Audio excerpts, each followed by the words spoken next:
Halo semuanya, perkenalkan aku Dava dan hari ini kita ada di Lab Talks. Nah, pertama-tama Lab Talks itu apaan sih? Nah, Lab Talks itu adalah kegiatan yang dimana kita tuh bakal berbincang-bincang sama pengurus dari suatu lab. Nah, untuk hari ini kira-kira siapa ya pembawanya, narasumber kita ya? Boleh perkenalan aja langsung Kak?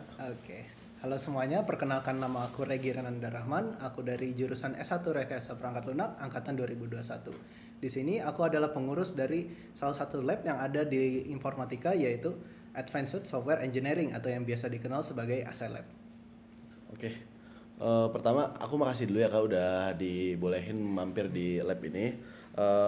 Terima kasih atas perkenalannya. Lalu lanjut ke pertanyaan. Aku mau nanya dulu nih.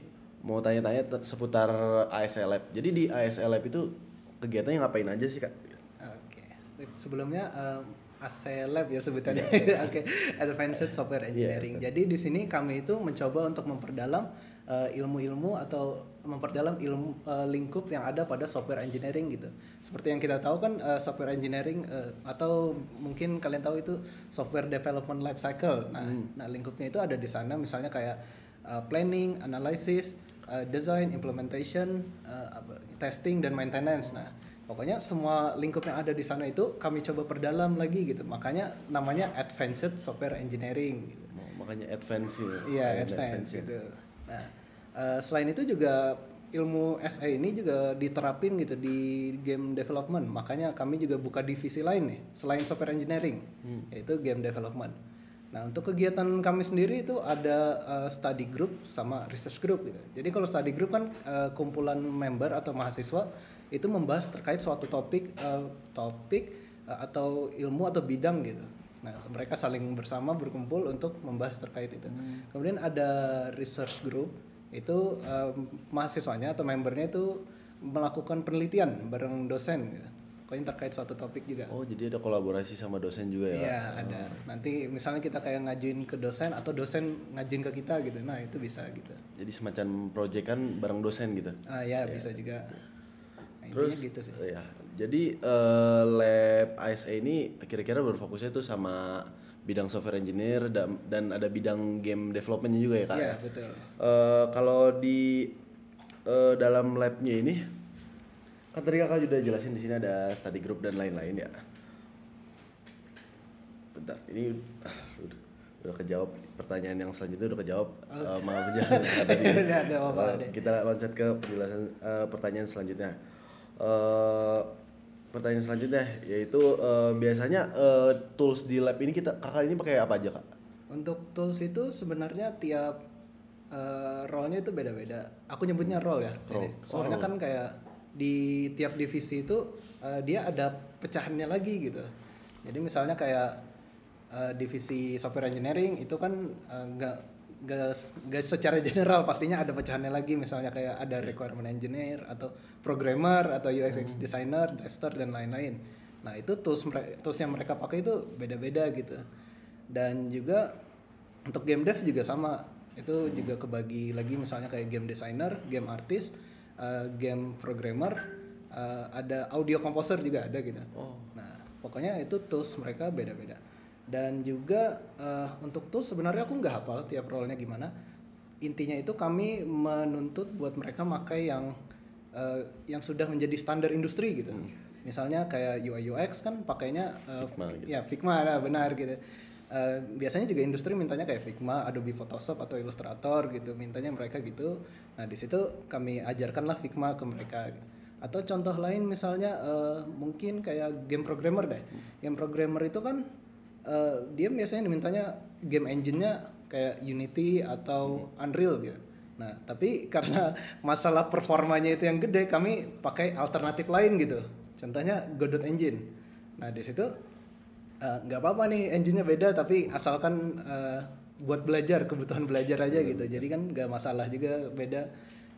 Lagian juga environment-nya juga sama gitu.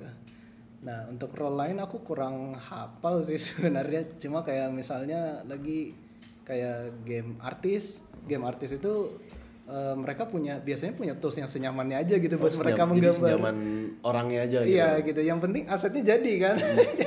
Jadi kami nggak terlalu menuntut juga soal tools sebenarnya. Kalau misalnya mereka bingung mau pakai yang mana, kami coba ajuin yang standar industri. Oh, jadi kayak dikasih saran aja yang sesuai Nah, standar iya. industri. Jadi aku baru tahu nih di sini ternyata ada role-role-nya gitu ya. Bisa dijelasin nggak Kak itu role-role-nya tuh? Jadi kayak di bidang software engineer ada beberapa role dan game dev juga ada beberapa role, bisa dijelasin? Oke, untuk di software engineer seperti yang aku katakan tadi ada requirement engineer, ada programmer, ada UI UX designer, kemudian ada tester dan masih banyak lagi yang intinya masih dalam lingkup software engineer gitu. Nah, untuk yang game dev itu yang tadi kejelasan game designer, game programmer, game artist dan juga audio composer. Nah, untuk yang game dev ini yang dari software engineer tadi itu bisa juga masuk ke game dev karena kepake. Multi role jadi gitu. Iya bisa juga. Jadi misalnya kayak tester ataupun QA yang dari software engineer itu bisa kepake juga ilmunya di game dev gitu. Nah tapi untuk role ini sebenarnya tiap membernya karena pecahannya banyak nih. Tiap member itu bisa mau fokus kemana gitu. Kalian misalnya mau fokus jadi programmer boleh gitu. Tapi kami nggak menuntut mereka buat stay di satu role doang gitu. Jadi misalnya kalau kalian pengen misalnya seorang programmer nih pengen pindah ke UI UX designer, nah itu boleh, itu kami bolehin. Kami nggak minta mereka buat stick di satu role doang gitu. Jadi ini emang tempatnya kalian belajar tentang role ini. Misalnya juga kayak yang dari software engineer pengen pindah ke game dev nih, nah itu nggak masalah. Justru di lab ini kami wadahkan mereka buat banyak belajar gitu dengan cara apa? Dengan cara member-membernya ini saling gandengan gitu buat ngajarin yang pengen pindah-pindah role gitu. Pokoknya ada bekalnya lah gitu kalau misalnya kalian pengen belajar role baru atau gitu. Jadi senyaman mereka aja belajar kayak gimana ya? Iya. Kayak mereka mau pindah lah atau gimana pasti diwadahi gitu. Kami menciptakan komunitas yang sehat gitu buat saling belajar dan saling menggandeng gitu. Oh, iya. Bagus sih. Untuk baru untuk lab ini tuh sistemnya tuh open recruitment ya Kak? Kalau boleh tahu nih ada berapa tahap Kak sebelum diterima masuk ke lab ini? Oke, untuk tahap itu ada 3 dan sebenarnya untuk ini aku ngomongnya ya kita nggak tahu untuk kedepannya gimana. Namun biasanya itu tahun-tahun ke belakang itu ada 3. Jadi tahap pertama yang pasti itu kami ngumumin dulu ke IG kami namanya RPLGDC. Di situ kami umumkan pengumuman open recruitment.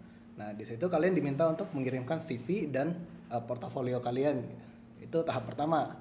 Kemudian kami seleksi lah dari CV itu. Lanjut Screening dulu. Nah, iya benar. Masuk ke tahap 2 kan. Iya. Nah, tahap 2 ini sebenarnya kayak beda-beda gitu tiap tahun. Tahap 2 ini yang paling sering beda. Cuma untuk 2 tahun ke belakang ini kayak sama gitu. Intinya kalian diberi penugasan semacam esai terkait role yang kalian coba daftar. Misalnya nih, kalian daftar sebagai game artist. Nah, di situ kalian diminta tuh buat ngejelasin role kalian itu ngapain di perusahaan atau kerjaannya ngapain itu ya, job desk-nya ngapain, gimana kolaborasi kalian bersama tim gitu. Pokoknya kami ingin tahu seberapa jauh pengetahuan kalian terkait role kalian gitu. Disuruh ngejelasin sendiri role yang dia mau gitu. Ya, nah tahap 2 ini diakhiri oleh wawancara. Nah di wawancara itu akan ditanyain terkait tugas yang tadi gitu. Nah, pokoknya wawancaranya digabung lah antara yang pengenalan diri gitu dan Jadi lain-lain. tugas mereka itu nanti bakal diwawancarain ya? Iya benar, jadi jadi bahan buat- pertanyaan wawancara gitu. Buat antisipasi misal pakai AI atau apa gitu ngejelasin. Iya benar. Yang gak ngasal lah supaya kalian kenal aja gitu sama role kalian. Dan juga selanjutnya ada tahap 3 nih. Tahap 3 ini yang paling mungkin gak pernah diubah beberapa tahun ke belakang ini, yaitu tahap internship. Tahap internship itu yang lolos dari tahap 2 itu bakal dibagi tuh jadi beberapa tim. Nah di situ timnya ada yang software engineer. Waktu itu ada kayak 5 kelompok software engineer, 5 kelompok untuk game dev gitu. Nah itu sesuai role kalian akan disusun dalam timnya itu gitu. Nah itu dalam satu tim itu bisa aja yang role-nya beda-beda, yang misalnya lengkap gitu semuanya gitu, atau yang satu tim itu role-nya sama semua, tapi project-nya lebih kompleks gitu. Nah jadi semua kelompok itu diberikan project oleh kami. Untuk project-nya sendiri juga nggak terlalu sulit, cuma buat bahan belajar aja gitu. Nah jadi semuanya dikasih project lah untuk dikerjain selama libur semester. Karena kan kami pembukaannya itu di akhir-akhir semester genap kan. Akhir semester genap dan Ya, jadi liburnya itu kami pakai lah buat tahap internship ini gitu selama sekitar 3 bulan. Nah, itu 3 bulan kan liburnya itu biasanya. 3 bulan. Nah, ya 3 bulan. Nah, jadi waktu itu tugasnya itu akan dipresentasikan ke kami di sekitar minggu kedua awal perkuliahan semester selanjutnya. Intinya begitu. Jadi diawali dengan internship tadi, diakhiri dengan presentasi. Jadi itu 3 tahap utama. Jadi 3 tahap utama itu, pertama kita screening dulu, lalu keduanya ada tugas tadi, tugas sama di wawancara, Ya. dan ketiganya tahap internship atau magang lah bisa dibilang Ya, proyekan lah. Proyekan, Ya, ngerjain berguna proyek. juga buat Jadi berguna buat portofolio. portfolio mereka juga ya. Iya. Maksudnya walaupun sekalipun mereka nggak keterima, jadi masih ada pengalaman yang diambil lah gitu. Benar. Ya. Masih bisa nyoba tahun depan gitu. Nah, kalau dari kakak nih, ada tips gak buat open recruitment dari ISLP nih, buat ngikut gitu? Oke, tips buat yang Ya. join ya maksudnya gitu, pengen join. Mungkin yang pertama dari aku, kalian coba main ke lab dulu deh. Gitu. Nah, karena kan di sini kami kayak membebaskan siapapun bisa berkunjung gitu ke lab. Nah, misalnya kalian kalau punya temen yang member di sini gitu, kalian bisa minta ajakin gitu buat main ke lab, kenalan dengan mungkin pengurusnya gitu, supaya kalian lebih kenal lah gitu tentang environment lab. Mungkin buat kalian tahu juga apakah lab ini cocok buat kalian atau enggak gitu. Jadi cocok-cocokan dulu. Ya gitu. cocok-cocokan dulu ya, kali kan kalian ini unknown gitu tiba-tiba langsung daftar aja kan nggak mungkin gitu.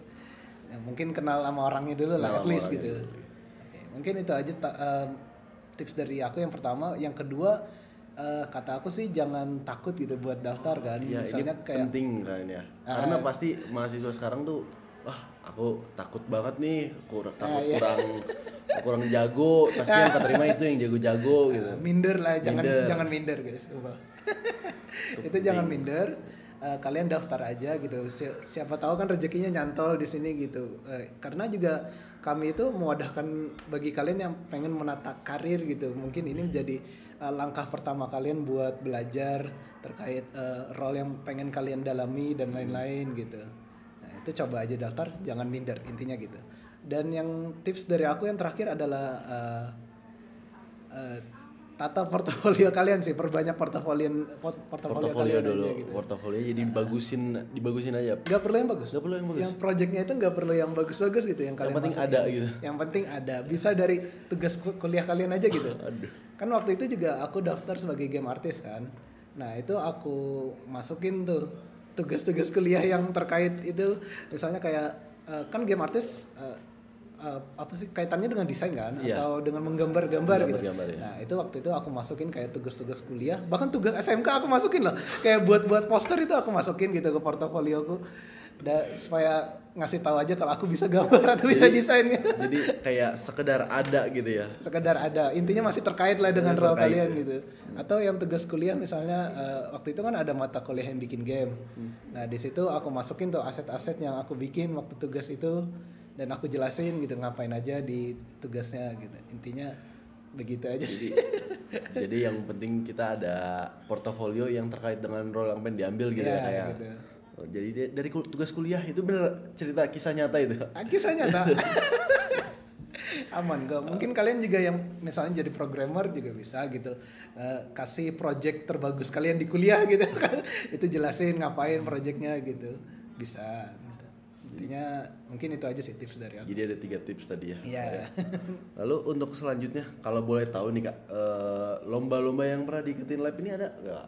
Ada berapa tuh? Untuk itu aku kurang tahu ya soal lomba yang pernah diikutin lab ataupun yang diikutin oleh membernya, aku juga kurang banyak tahu. Waktu yang aku tahu itu pernah waktu tahun lalu itu ada yang member lab ikut lomba game dev di Undip, Universitas Diponegoro. Pokoknya mereka pulang bukan nggak juara sih nggak apa-apa gitu kan, tapi mereka dapat pengalaman yang dan juga networking yang berharga. Gitu. Mungkin juga dari lomba penting juga. Ya itu penting banget buat di share ke member yang lain juga gimana mekanis lomba dan lain-lain gitu. Dan juga ada juga alumni dari lab ini pernah ikut lomba UI UX gitu dapat juara. Aku dengar ini aku pendengaran aja sih gitu. Aku kurang banyak menggali soal lomba-lomba. Tapi kalau misalnya yang berkunjung ke lab mungkin melihat lemari yang di sana gitu.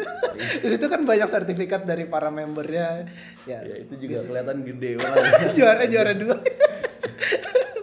Mungkin emang banyak yang join, cuma akunya yang kurang tahu gitu lah. Ya, mungkin itu aja sih. Jadi lombanya itu sistemnya mewakili lab atau individu gitu, Kak? Sebenarnya kalau mewakili lab juga aku kurang tahu ya. Mungkin lebih ke individu ya, Individu. yang per mahasiswa aja gitu yang ikut, bukan lab, bukan atas nama lab. Jadi lab ini kayak tempat mereka belajarnya aja gitu ya? Iya, jadi lab kami itu mewadahi aja gitu buat Mau dari mereka yang belajar ingin ikut atau lomba. mau riset sesuatu gitu. Iya, kami bisa membekali gitu dengan insight tadi, misalnya pengalaman dari yang lain gitu, buat ngarahin mekanisnya gimana gitu bisa kan. Ataupun kayak misalnya kekurangan anggota nih buat ikut lomba, biasanya kan ada itu gitu. Iya, bisa ngajak dari teman dari labnya juga ya? Iya bisa. Misalnya mereka tuh biasanya ada circle-nya kan. Mungkin kayak kekurangan anggota nih. Nah bisa mulai cari di lab gitu. Itu bisa kami cariin. Soalnya kan di sini orangnya juga pengen belajar. Mungkin juga mereka pengen ikut lomba, cuma gak ada teman misalnya. Bisa akan mulai dari sini. Di sini kami mewadahi lah buat ngebantu mereka ikut lomba. Walaupun bukan atas nama lab juga gak masalah gitu. Jadi benar-benar ngebantu buat menata karir mereka juga ya? Iya. Tapi kami bersyukur kalau mereka pengen share insight mereka ke kami gitu, ke member-member di sini. Jadi saling menguntungkan gitu ya? Iya, saling menguntungkan. Kalau dari lab ini sendiri tuh ada ini nggak? Ada lomba yang dibuka gitu? Ngadain lomba yang dibuka buat mahasiswa Telkom gitu ada? Semua mahasiswa Telkom. Iya. Buat sekarang itu nggak ada, dan rencananya juga itu nggak ada juga gitu. Karena kan fokus proker kami itu masih di member doang. Member. Gitu. Jadi member fokus gitu ya? Member fokus, kami kayak ngasih ilmu atau pengalaman ke member-membernya ataupun sekedar bonding. Contohnya itu kayak ngadain podcast gini juga gitu. Cuma kayak narasumbernya dari alumni. Jadi alumni kan yang sudah berpengalaman, sudah gawe gitu kan, sudah kerja. Itu bisa kami undang buat ngisi podcast ginian gitu. Jadi mereka bakal ngasih tentang suatu ilmu ataupun tentang dunia kerja mereka gitu. Dan terkait suatu role. Dan juga itu lumayan banyak antisipasinya dari para member gitu, banyak yang join lah setiap kami ngadain. Dan juga sekarang ini kami ada proyekan ini karena juga lumayan banyak yang request, kayak pas member baru itu kayak request, bang proyekan lagi dong, proyekan lagi kan. Udah nggak puas itu setelah intern gitu kan masih minta project. Ya udah, kayak kami kan kayak sabar masih susun gitu. Nah tapi ini udah jalan kok, udah mulai jalan proyekannya. Ada yang jalan tapi kayak masih satu aja, yang lain masih disiapin. Dan juga kami ada bonding gitu, kayak misalnya main game bareng ataupun sekedar jalan-jalan. Kalau kayak main game bareng bisa di Discord tuh, karena komunitas kami kan di Discord gitu semuanya. Jadi ya masih member centered lah istilahnya. Kalau untuk lomba juga ada rencananya, cuma buat member doang masih. Jadi kayak kami ngadain lomba buat member terkait suatu topik, ataupun misalnya programmer kayak mecahin suatu masalah gitu. Namun kayak jurinya itu kami ngambil dari luar yang emang berpengalaman. Untuk itu ngundang juri dari luar juga ya? Ada networknya lagi buat ngundang. Berarti relasinya emang luas banget ini. Iya, syukurnya gitu. Jadi ya ngundang dari luar. Dan untuk yang seluruh mahasiswa Telkom, event-event untuk seluruh mahasiswa Telkom tuh belum ada buat sekarang. Tapi nggak tahu ya buat pengurusan kedepannya gitu mau gimana. Mungkin aja ada yang ngajuin gitu buat semua mahasiswa Telkom. Jadi ya stay tune aja gitu atau kepengurusan kedepannya ya, gitu. Tahun-tahun depannya gimana, mungkin apakah ada nanti ya. Iya, ada event gede dari lab atau gimana. Nantinya gitu sih. Jadi ini kayaknya manfaatnya baik banget Kak. Sampai ada insight dari mana aja tuh, dari kita bisa dapat insight dari yang pernah ikut lomba, dari alumni juga bisa dapat, sama orang-orang yang berpengalaman di luar juga suka diundang sini ya Kak. Iya. Nah tadi kan udah ngomongin proyek yang lagi dikembangin ya Kak. Aku mau nanya itu proyeknya boleh dikasih tahu nggak Kak, tentang apa itu? Oke, project baru itu.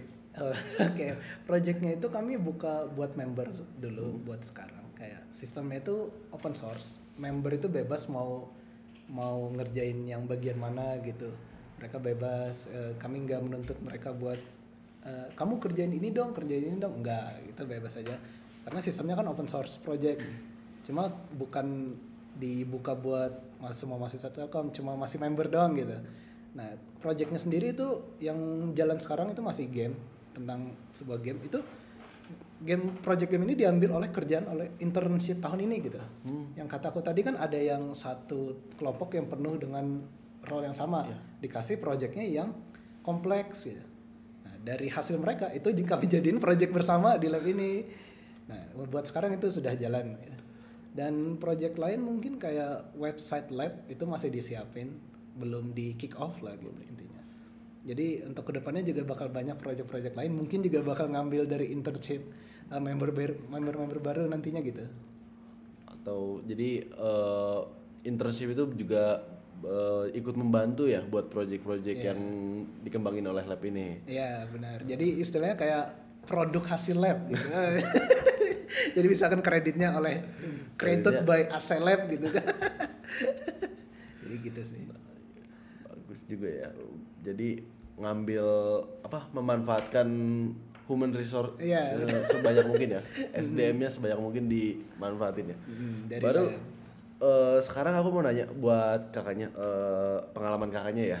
Pengalaman aku. Oke. Jadi gimana Kak, pengalaman kakak dari awal gabung lab tuh sampai di titik ini gitu, gimana perasaannya gitu? Oke, pengalaman dan juga perasaan.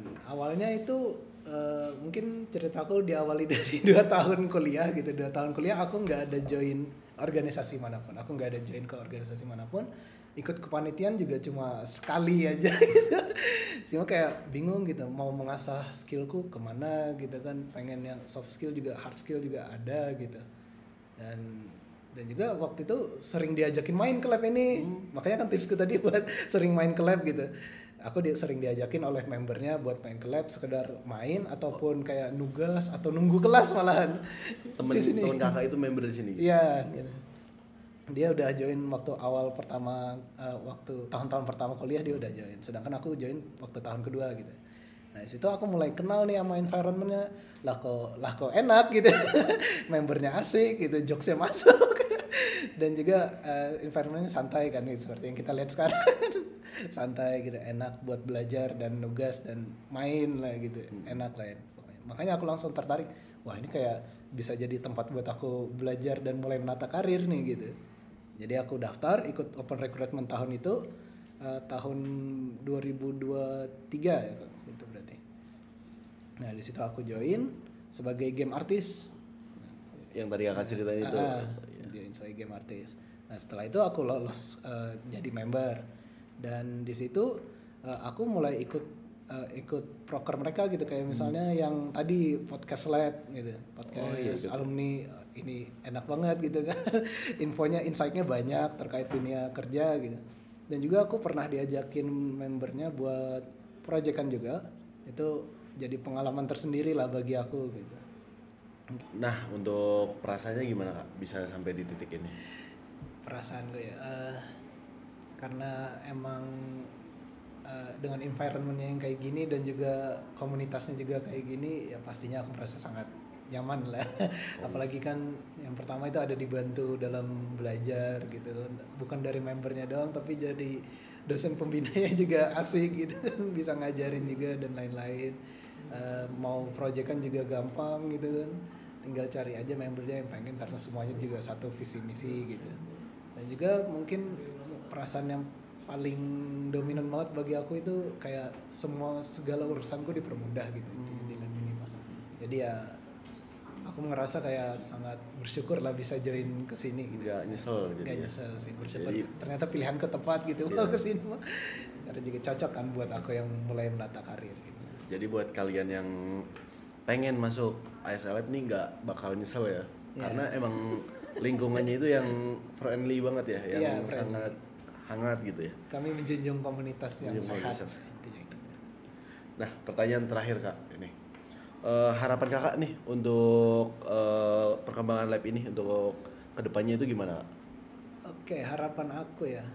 Mungkin tadi kan kalian nanya soal ini ya, soal lomba. Event yang lomba. Nah, lomba yang semua mahasiswa Telkom. Mungkin harapan aku perbanyak event-event yang melibatkan semua mahasiswa Telkom.